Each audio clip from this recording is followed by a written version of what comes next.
He grabbed this kid and they got the fuck out of there.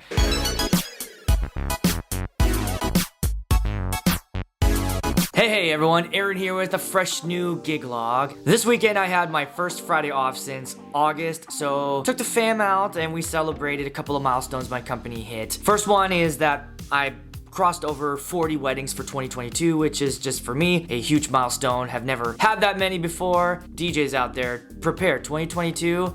If you've got dates open, you will fill them up. Everybody's getting married next year. The other big milestone we hit was my channel. I hit 1,000 subscribers, which is really, really cool. Thanks everybody for hitting that button. So on Saturday, I had a wedding and it was a subcontracted wedding for me. I also do some gigs for a friend of mine who's got a local company, and this was one of those events. Some advice, if you are a single op DJ and you're just starting out, maybe find some smaller companies out there that are similar in style to you. Connect with them, reach out, and say, hey, I can fill in some dates for you if you want, and that will in turn fill up your calendar as well, and that's been a huge help for me. So while I was sitting around during cocktail hour, dinner was getting ready to get started pretty soon, there was this little kid. She was probably one and a half, just totally enamored with my system and being in the DJ. Just kept walking over, looking at all my stuff, and you know, it's super cute. You know, I'm a dad, so I don't have a problem with it, but it looked like that kid was about to get handsy. No, I'm not gonna take any of that shit. She was walking around with her dad, and the kid came over and was smiling. I waved to her like, hi, how's it going? And then her little hand started coming out, like going right from my speaker. I just said to the dad, I was like, it's pretty fun over here, right? And he goes, yeah. And I said, it's also very expensive over here.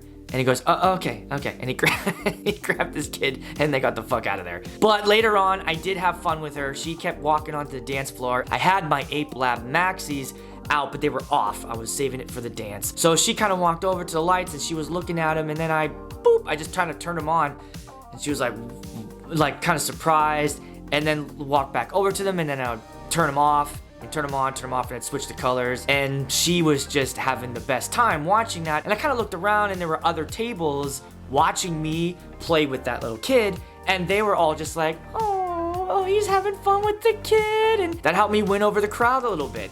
They saw that I was a nice little sweetie to the kids. You guys don't have to be super mean to kids. Obviously, I'm with you. I hate it when the kids are on the dance floor and they clear the dance floor, or we get the circle and they're in the middle. I hate that shit too, okay? I'm with you. All right, the big topic I wanted to talk about for this wedding is what I was not allowed to play, and that was any rap or hip hop. And when I see that on a list from a bride or a couple and they're like, we don't want any rap or hip hop, I automatically go, oh, damn it, that shit's the most fun. It was gonna be a challenge, especially because it was a 4-hour dance, but it honestly went really well. I was able to kind of dig deep into some of my crates, play some songs I haven't played in a while. For that opening set, we did an anniversary dance, and I had talked a couple into doing a version of that where you do it in reverse. Instead of, you know, the newest couples out there, and you go 5, 10, 15, 20, get to the oldest couple. The problem with that I don't like is that you're doing the worst thing you could do to a DJ's dance floor, and that's completely empty it. I found out from the groom, hey, who do you think's been together the longest? Because they really were doing it to honor the grandparents. And he told me that his grandparents were together 46 years. After the mother-son dance was done, I let them know, hey, here's what we're gonna do. We are going to celebrate those that have been together for a long time,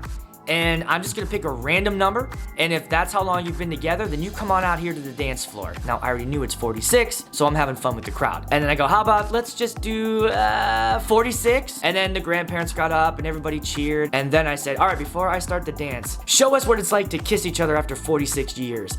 And this grandpa like laid it on grandma. I got on the microphone and I said, I wasn't expecting that to be PG-13. Let's go, grandpa. And then I went backwards, you know, like 40 years, and people came on 30, 35. But I noticed that as I was doing the 30, 35, I had almost a packed dance floor at that point. As I dropped down to the lower numbers, I kept looking over to my right where all the younger people were, and they weren't jumping on, so they must have all been single. So I kind of took that into account and go, let's start this thing off with the great oldies set. So I kind of hit them with Brown Eyed Girl, The Twist. Then it went from there into some Stevie Wonder, into some Jackson 5, and it worked.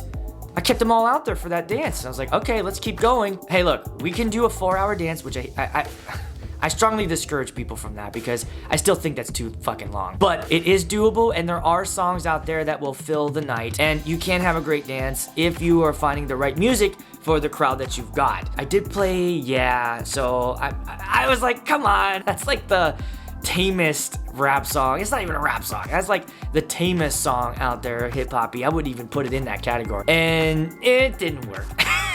And a couple people. Bride immediately left. When I played that, she was like, and I'm out of here. And I was like, oh. But I did have other people, like the bridesmaids and other party people stayed on. So I kept it on and I did a short little hot in here, yeah, you know, Low by Flo Rida, and then I just got out of that shit. The other interesting thing that happened at this wedding, I want to talk about it. I know what happens to you guys, is those really random ass requests that your couple has. It's that kind of song where they're like, you gotta play this at some point in the night because my uncles and aunts will go crazy. And I had one of those songs, and that song was the Battle of New Orleans. I pre-listened to it before the wedding, obviously. I wanted to hear what is the vibe of this. Maybe I can mix it into a set. There was no mixing this shit into a set. It starts off like what's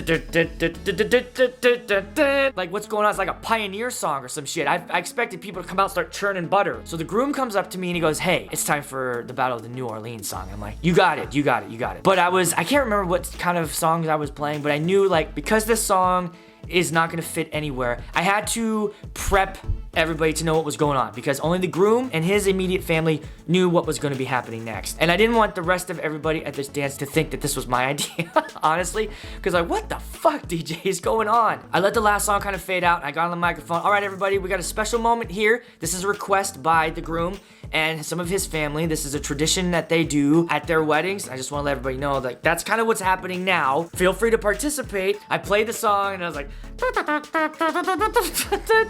whistles, and then these powdered wigged people came out. George Washington has arrived from the Delaware. And his family got on the dance floor and like they were literally walking around like pretending they had muskets and doing like this hee-haw kind of deal. And I'm like, here, look at the video.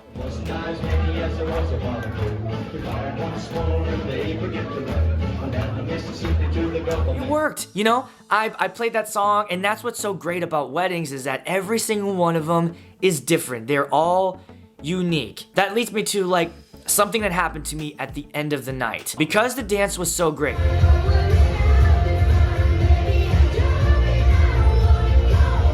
one of the things that I thought of as I was packing up was like, oh, awesome. You got a 4-hour dance list with no rap. That was a total banger. Lock that in, download that, create a crate, just put all those songs together. But I've done that before where I've had a really great wedding where they danced all night, 3 hours or however long it was. And I think to myself, here's a great starter playlist if I'm struggling, or, you know, maybe just kind of cheat and just play that at the next wedding. But here's the problem with that, is that 10 times out of 10 never works. When I first started off, I would do that. I'd have a great wedding and I'd just be like, yay, and I'd pull up my old playlist and start play, and then all of a sudden, like, the dance floor clears after the third song. Like, what the hell happened? And that's because every dance, every group is totally unique, and it just doesn't work that way. This is a learning thing for me. You know, when you have a great wedding, the natural response for you to just be like, yay, all right, I got a list, and I just show up at the wedding and just rip through that one, especially new DJs. I'm talking to you. That doesn't work, and don't approach your events that way because I think you're doing yourself a disservice. The reason why that wedding worked so well and that playlist worked so well was because you were just completely unboxed in, and you were mixing, and you were dialed in,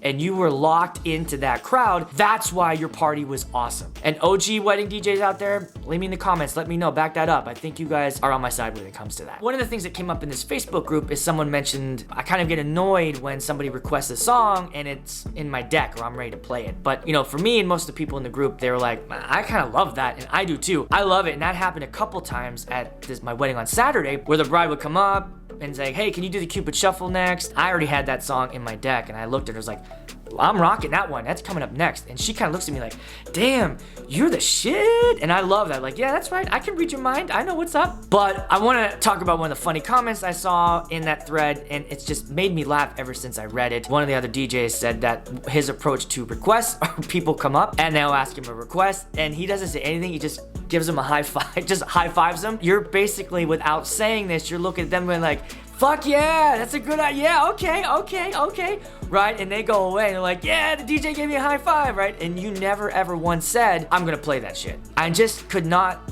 get the image out of my head of somebody come up, and it has to be like, you know, a big enthusiastic high five. Like they come up, be like, hey, will you play Cotton Eye Joe? And you're like, yeah, you know what I mean? Like, don't say anything, just give them a high five.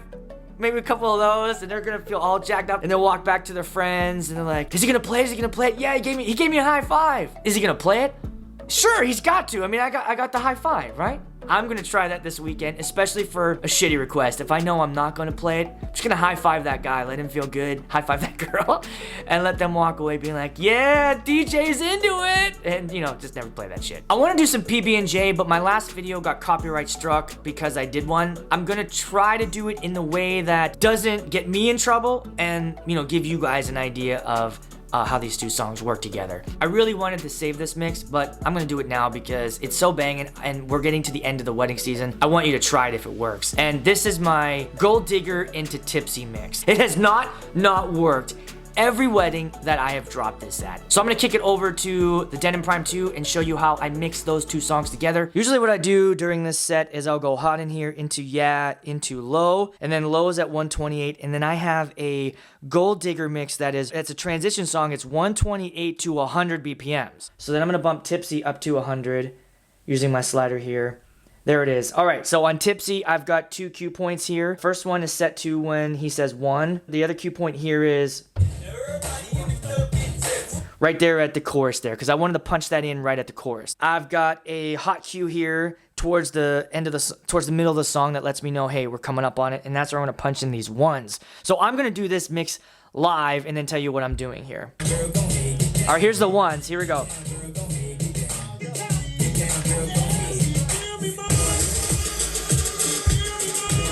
So now they're hearing it, right? Here we go.